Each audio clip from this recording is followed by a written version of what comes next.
Multiple sources are reporting that Utah is so back, they're going to win the Big 12 championship by 42 points. This is the Big 12 squad. Don't say Grande squad. How do I usually open it? I don't remember. You're talking ball with the Big 12 squad.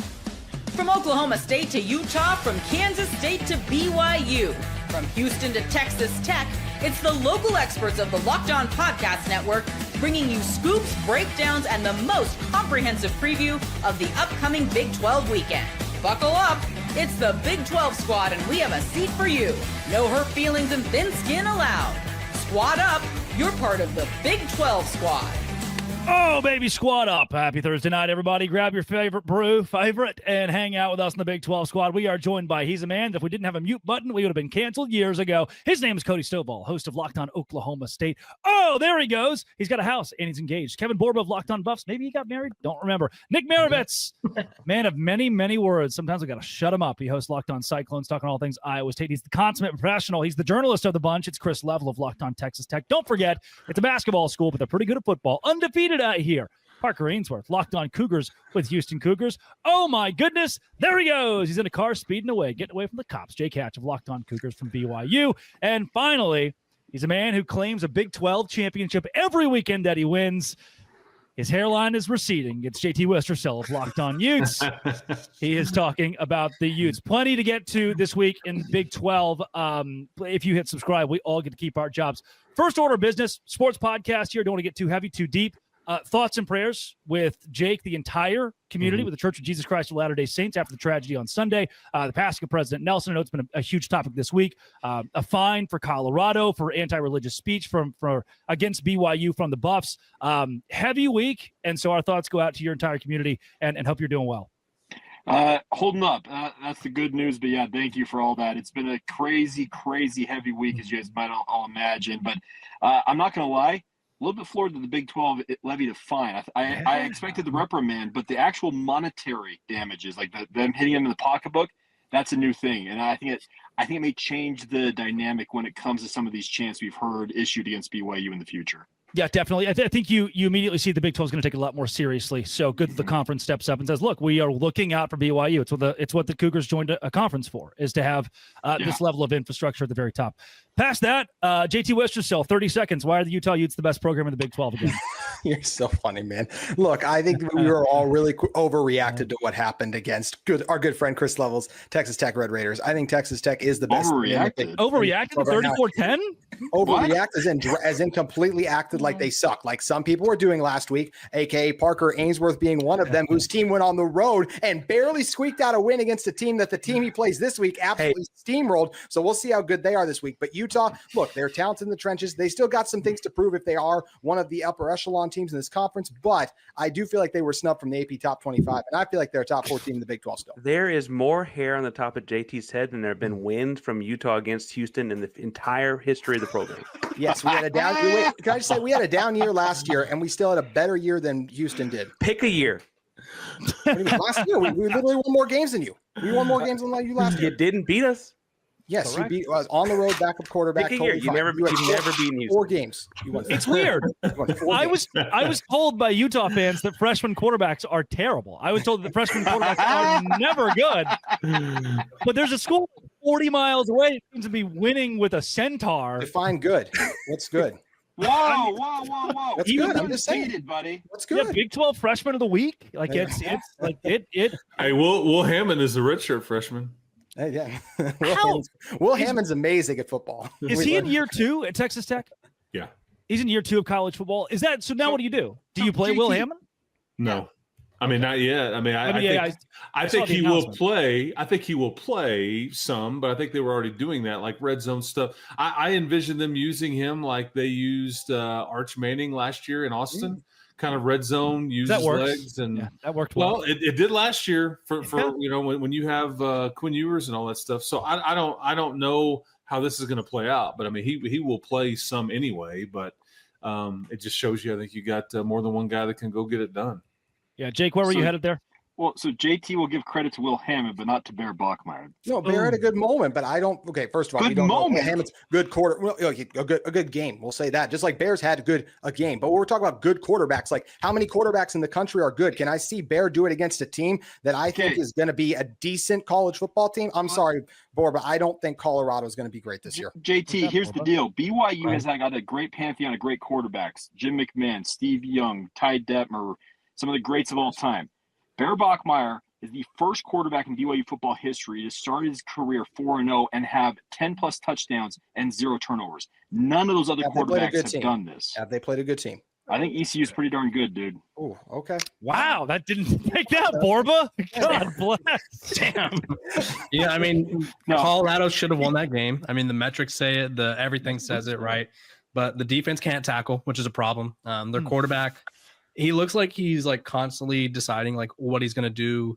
Like, does he want to throw the ball or does he not? And it feels like he's always ready to run before he even looks around.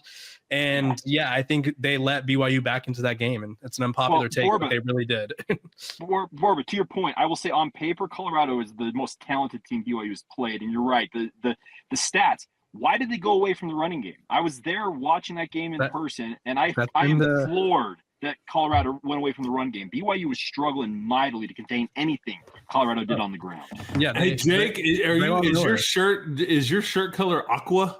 Kind of bluish. I don't know. Yeah, I like Braylon it. Miller, Jake, to your credit, or to your point, had 8 carries. 3 of them came on one drive where he ran for a touchdown, and then they only gave him 5 more carries the rest of the game. It made no sense. Colorado clearly has a problem. They have a leadership problem. They have a play calling problem. They have a quarterback problem, and they have a tackling problem. So a lot of problems to go around. Well, it's good that Deion Sanders just accepted the Arkansas job, that he is headed to Fayetteville. Don't you take Mike Gundy's job from him? That would be mighty rude with you. Bobby Petrino sitting right there with his neck brace ready to go. Exactly. Motorcycle, exactly. I mean, Borba, what are your topics if Deion leaves? How beautiful the mountains are? I mean, another cold day in Boulder? Like what? Lots of tweeds and lots of our top 100 favorite Deion Sanders moments every day. Yeah. Should they leave Shedeur Sanders' number retired? There you go. That'd be something. That would be a conversation. Cody, where do we sit? Is Rhett Lashley or Colin Klein? That's the new one. Matt Wells, hopefully. I mean, it's always going to revert back to Zach Robinson, but we are hearing that G.J. Kinney is somebody that we are seriously pushing for. Another name that is seemingly pretty popular right now, which I think I 100% agree with, is Alex Golesh. It's going to be interesting to see what other jobs pop open, right? I think if Baylor pops open, GJ could become problematic. If Florida pops open, that could be an instance where Alex Golesh is more predispositioned to end up there. But Golesh does have connections to Oklahoma State. He did work as a GA in Stillwater for a couple seasons. He's clearly a program builder. GJ Kinney, regionally, he's already made statements about wanting to stay in his area of expertise, and Oklahoma State does accomplish that. But if anything doesn't work out, it's always going to revert back to Zach Robinson, and I'm fine with that. You said if Florida opens up. I feel like it's when Florida opens up at this point. Oh yeah. You don't want to get Manny Diaz either, where you hire someone and then they leave. But Cody, question: you said you guys were going to get someone like huge name. Like what are those like huge names outside of GJ Kinney? I mean, in the college football world, I would say so. Zach Robinson would definitely classify as a huge name, especially. I just remember you saying it was going to like blow our socks off. Am I the only one that remembers Isn't John Gruden still in the mix out there in Stillwater? Oh, no. John Gruden. Somebody said no to somebody, and I would imagine Gruden told us no. That would be my guess. Probably yes. Hey, doesn't Kinney have though a pretty big buyout? No, it's like 3.4 mil. Okay, I thought that was which is big for the current situation.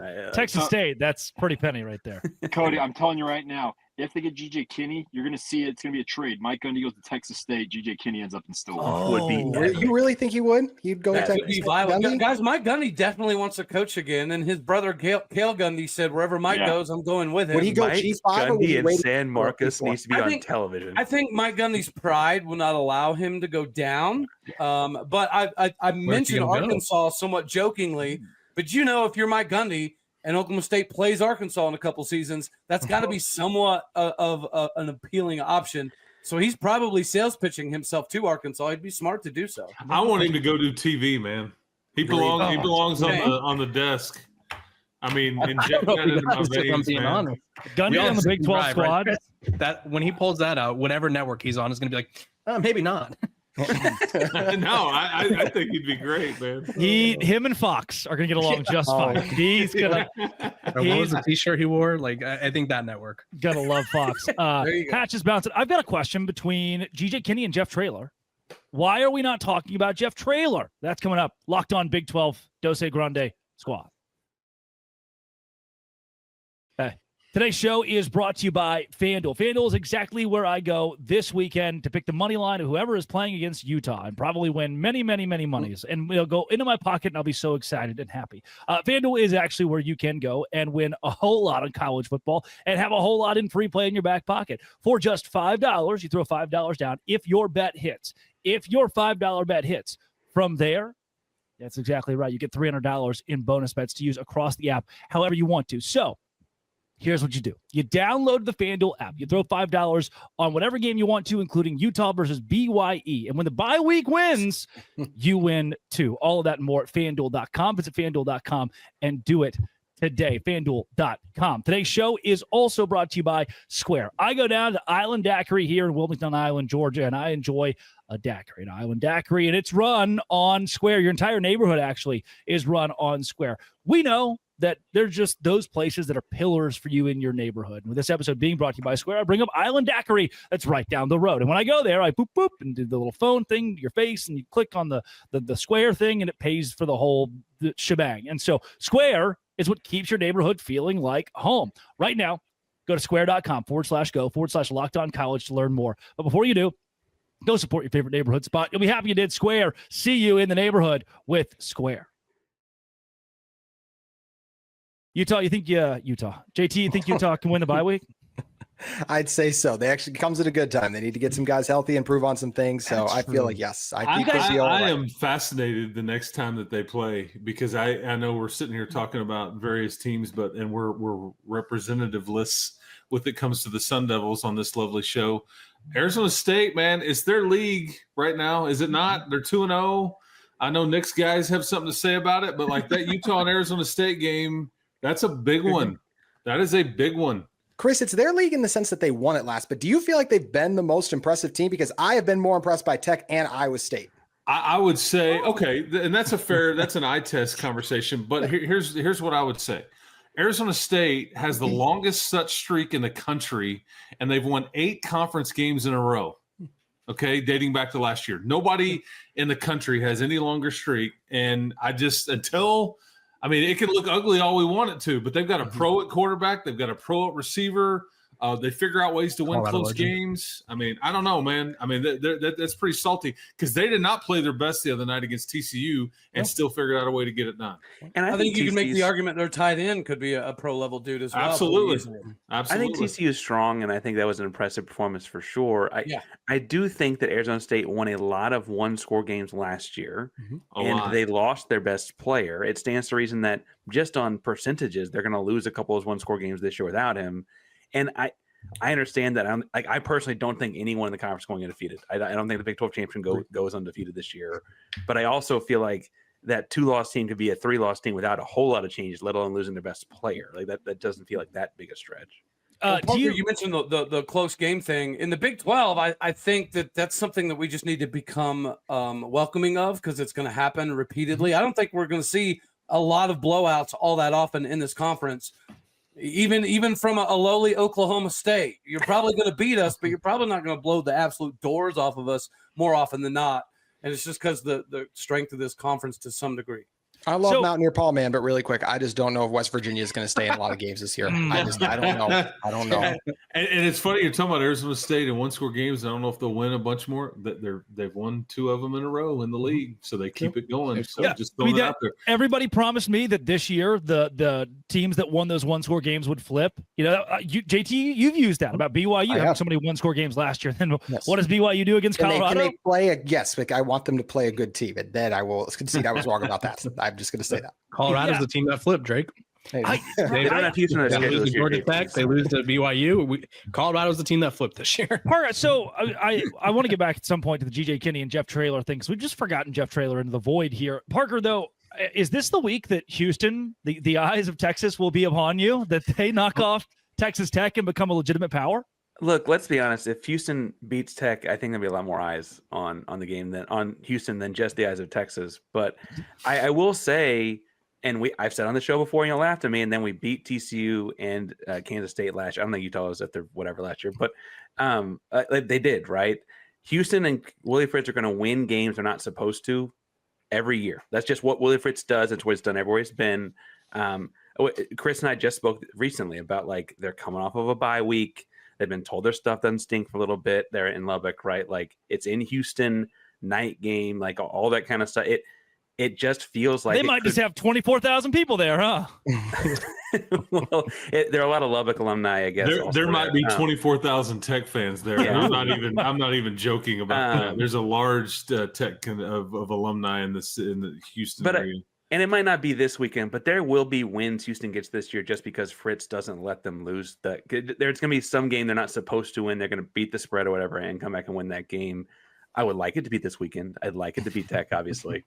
There's a little bit more feel good in that one, but I don't think it's that crazy. Everyone's acting like it's outlandish to think it'll happen.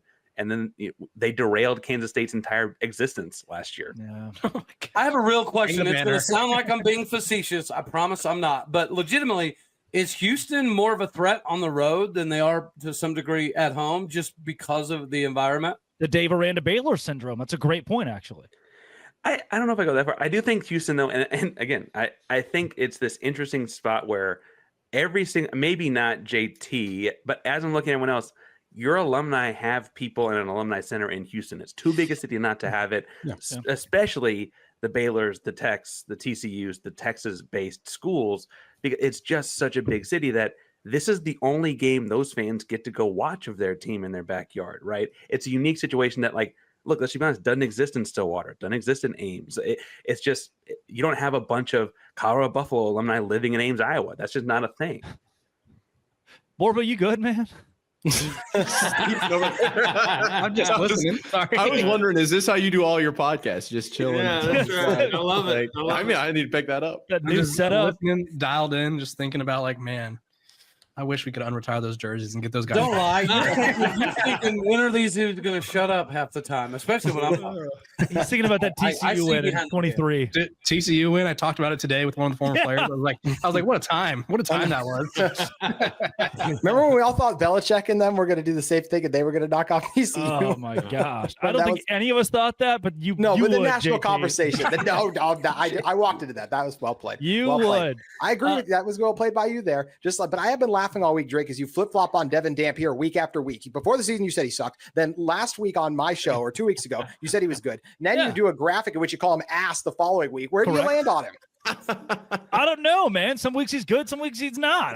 Drake knows that he would be behind Haas Haney. It's okay, JT. Chill out a little bit. We all see it. Listen, there's a great moment. Cameron Stewart brought it up where, I don't even know. Was it who was on the color? Who was the color guy for the Oklahoma State Baylor game?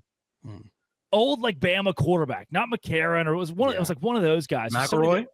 Maybe it was McElroy. Was it really? No, it wasn't McElroy. You're right. It was not McElroy. I was just going off of Bama quarterback. Sorry. Some former bigger name quarterback. I was like, no, Georgia. Not from the guy. Aaron Murray. Murray. It was Aaron Murray. Gotcha. And the play-by-play guy was like, man, so what do you think about Zane Flores? What are some of the saving graces here? And Murray was like, he's got really nice hair. Yeah. He's he's got a sick name.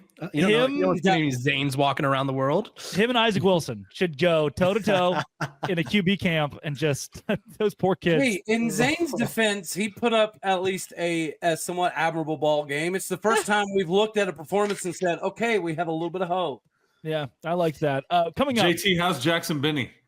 Jackson Bay, we're still waiting on an update, man. But we thought bye week. We have a hard enough time getting here from Witt, and we know he is about injuries, right? But hopefully he's back soon. I mean, 3 picks already this year, going both ways. That's a problem for them. And we're down some safeties and some other guys. Massive loss if he's out. Yeah, Iowa State also banged up. Man, something about Utah, and I know that you'll continue to use this like, oh no, we're hurt because this is now 3-4 years of this. But look, it's legitimate. Like injuries have been a serious issue. What is in the water? What is the strength and conditioning staff doing? Like there are some programs that are so prone to this that genuinely you ask the questions: is there malpractice in how Utah's conducting, whether it's off-season strength and conditioning? There's a question there. Chris Level says no.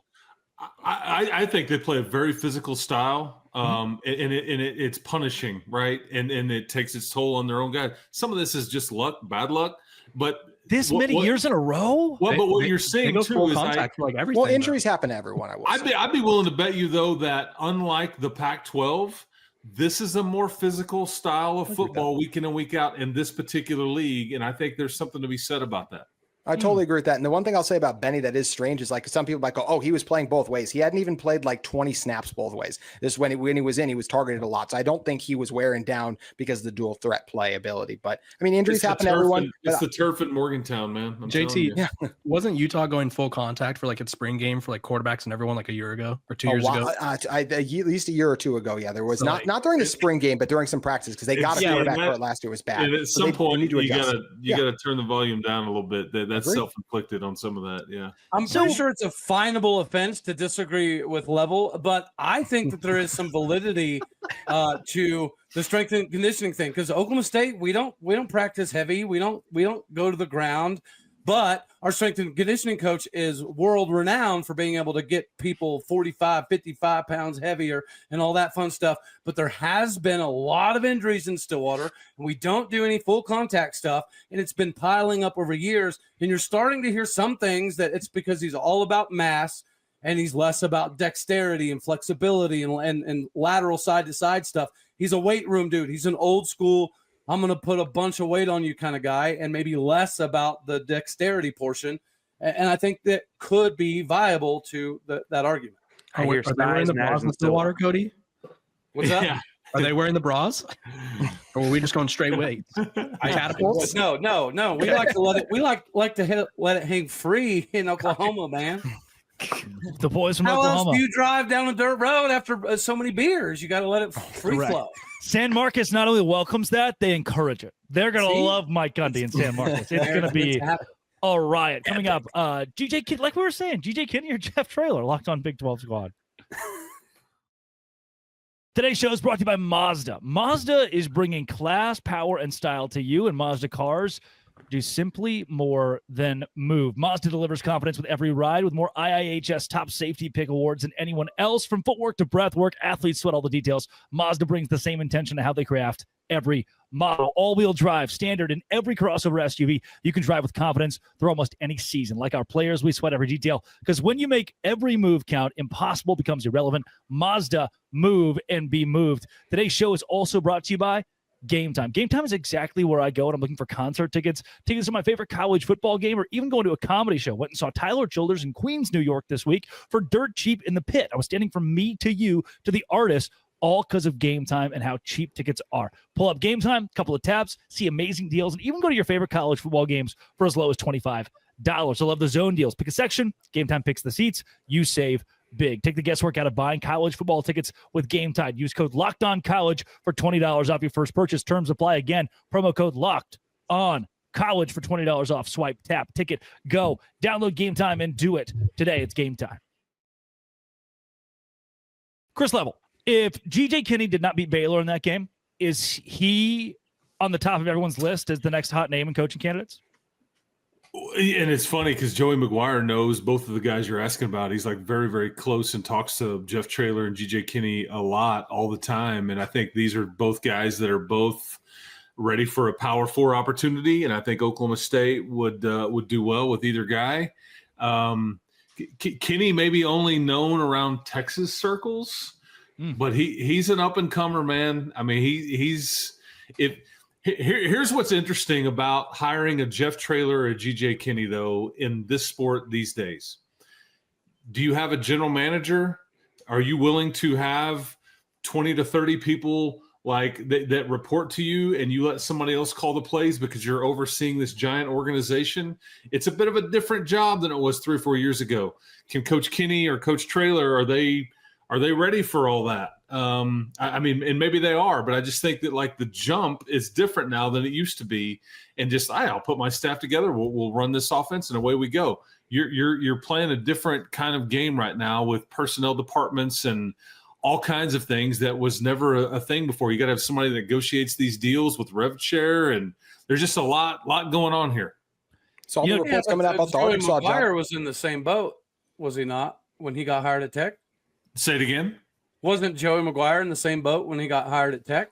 Well, no, because he hired he brought a general manager from him with him, and they were kind of at the. I mean, and Drake knows this. James Blanchard, they were kind of came up with this system before it even really started.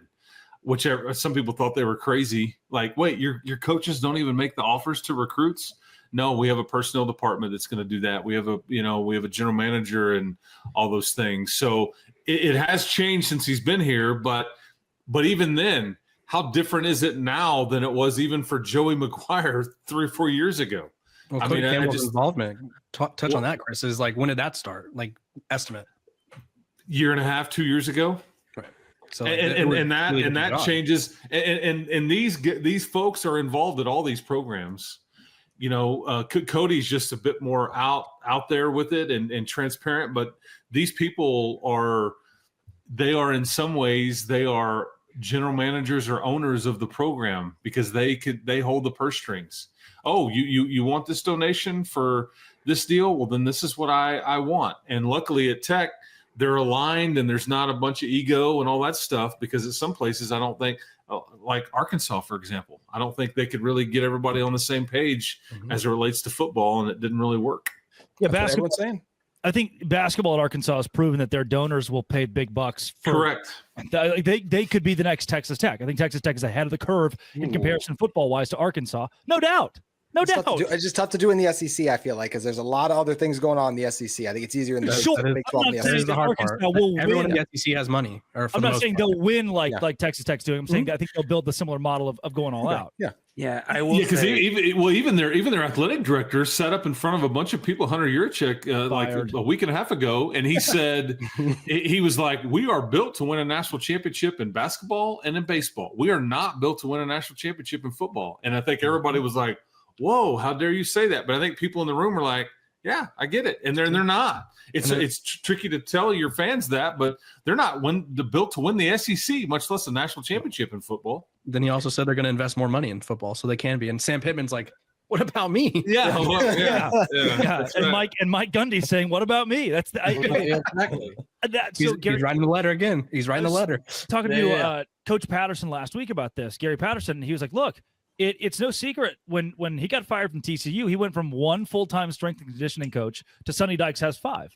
It's like, what? Why did I get that? What is it? But it's the new shiny toy. When Jeff Traylor comes to town, when GJ Kinney, which by the way, Traylor coached GJ Kinney at Gilmer High School, pretty awesome. When that guy comes to town, they get the bells and the whistles. They're the cool new toy. But he didn't play at Tulsa, right? That's important. All right, forget that GJ Kinney is a Golden Hurricane legend, and since the Golden Hurricane just got rid of Mike Gundy, I feel like this is only fitting. Wow. Well, and if we're going on old hats, Traylor did coach at Arkansas as an assistant for a while, and as far as like where this three-ring circus ends up, I would also point out someone who I think I'm the most recent coaching hire in the room here. Nice. Kinney and Traylor were both very high on Houston's radar. It's the matter of time for them to make the G6 to P4 move, and I think people know in bringing them in, they're going to have to fill in the gaps on the personnel stuff, because that's not a thing. That's just an assumed cost when you bring this in, because they haven't had to deal with that in the same kind of way. Right? I asked Mac Brown last week, who does his makeup, which was a wild thing to ask Mac Brown, but he was looking real. He was looking real glimmery. And he somehow segued that into like a parable about how he does his own makeup, because when he was hired at Texas, he had 35 staffers, and now they have 105 staffers. Yep. Like it's an insane. I mean, even some of these universities that are big now or were big then, sometimes they don't if Kenny gets hired at Oklahoma State, he's going to have access to more staff than he's ever had before, more people than he could ever hire, that he knows to hire in departments like what Texas Tech's doing, where it may not be Joey McGuire shaking your dad's hand and giving you the offer. It's going to come from a much more infrastructured position in your football program, which I think is a good thing. And Oklahoma State does have somebody I feel like Traylor's up for a job every year. Like, Texas it's weird, isn't it? Like Traylor, maybe he's like staying too long. Like, go now. Is he pulling a Matt Campbell? Well, he wanted to go to A&M, but they went with Elko instead. Right. But he's up for every job though, Chris. Yeah. Right? Like in the state of Texas. Sounds like and he was in the Texas Tech job, and I think he essentially was like, I don't want to. He kind of was like, wasn't super interested in that one either, and. I think he prefers to be at UT or A&M, but those are difficult to get, as we know. Yeah, yes. For what it's worth, look out, like, even Eric Morris at North Texas is a name that you're hearing float quite a bit around in Stillwater. Jeff Traylor I haven't heard him mentioned other than like national analyst, but inside Stillwater, I mean, I've heard even Colin Klein mentioned, but no Jeff Traylor. So I don't know if he doesn't have any interest. Or maybe he's trying to build a Boise State kind of thing, or like the Gonzaga of football, where it's just like, why can't this be the G5 or G6 now representative? And I can tell you that he has been frustrated at UTSA in the last 2 to 3 years for what they don't have.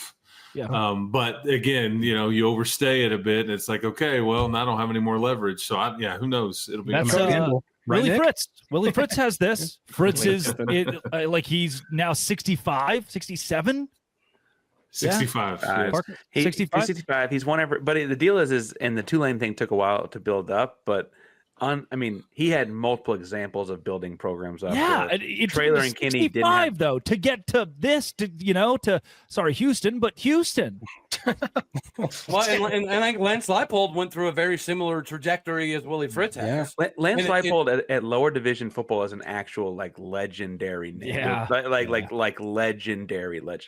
That was a bad loss last week. Really quick, what happened with Kansas? I think if you're a competitor, I think Cincinnati's got a chance to make things interesting, man. I agree, guys. I selfishly need Cincinnati to be good because I need homecoming to be a night game. I don't care if we get absolutely massacred. I just selfishly need it to be a night game. So are they last year's Arizona State where we all think they suck and then they go on and make a run? That would be crazy. Well, especially if they lost to Nebraska, that would really hurt if they end up being the good one. Yeah, because they moved the home game. They're not going to be that Arizona good. State JT. lost to Mississippi State is hard to swallow. Just good enough to be interesting, but not that good. They're not winning this league. Love it, baby. This has been and always will be. If you hit subscribe, we can keep our jobs locked on. Thanks for making our shows your first listen every single day. It's the Don't Say Grande Squad.